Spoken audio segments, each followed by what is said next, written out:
Et c'est parti pour un comic book de super-héros qui envoie ses vers avec Superman Batman tome 1. Superman Batman est une série lancée en 2003 et écrite par le renommé Jeff Lubb. Ce premier tome regroupe 2 arcs importants plus 2 histoires de complément. Ces 2 arcs sont différents dans le ton et dans le graphisme, mais en tout cas, ils sont un exemple d'écriture. Notamment au niveau des apartés des 2 héros éponymes, Batman et Superman. La psychologie des héros est au cœur de l'histoire de Lubb, et la manière de retranscrire leurs pensées et leur caractère au travers de ces apartés est vraiment remarquable. Le premier arc est centré sur la menace d'un astéroïde de kryptonite qui fonce droit sur la Terre. Et c'est du fun en boîte. Jeff Lubb fait intervenir un nombre impressionnant de héros et de vilains pour le simple plaisir des yeux. Et c'est à Ed McGuinness que revient la joie d'illustrer tous ces personnages. Son style rond, assez cartoon, colle impeccablement à cette histoire à grand spectacle.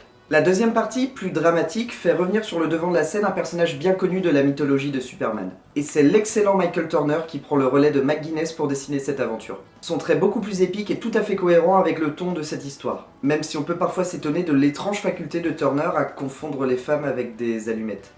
En tout cas, même si Lubb fait intervenir beaucoup de personnages, Superman Batman reste hyper accessible. L'histoire n'est jamais brouillonne et pourra autant plaire à un néophyte qu'à un puriste qui s'amusera à relever toutes les références distillées tout au long de l'œuvre.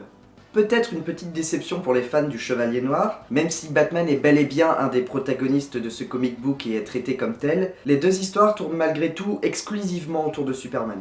Bref, en tout cas c'est un énorme coup de cœur que je vous recommande. D'autant qu'un récit de 2 pages dessiné par Tim Sale est en complément du livre. Et si vous pensez qu'on ne peut pas écrire une excellente histoire en seulement 2 pages, eh bien je vous invite expressément à la lire. Salut! Après Neonomicon disponible chez Urban Comics, Alan Moore et Jason Burrows continuent d'explorer l'univers de H.P. Lovecraft et Robert Chambers dans Providence, disponible chez Panini Comics.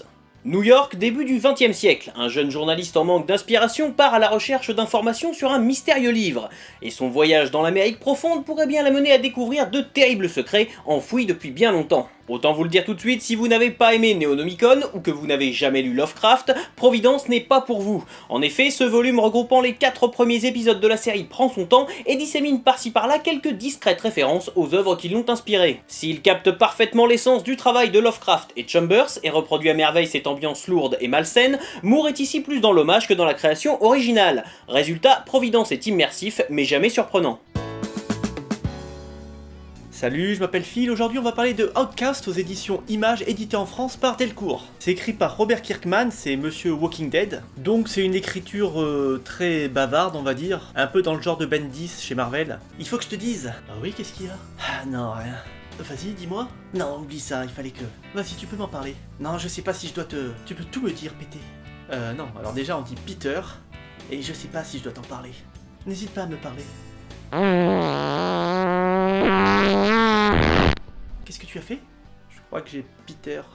C'est pas bavard à ce point-là, mais ça cause quand même beaucoup. Hein. Ça cause dans la voiture, ça cause dans le salon, ça cause dans la rue. Et de quoi ça cause justement? En fait, on suit les aventures de Kyle Barnes, dont la mère un jour a été possédée par un démon, et sa copine aussi, et beaucoup de gens dans son voisinage aussi. Ça fait quand même beaucoup là.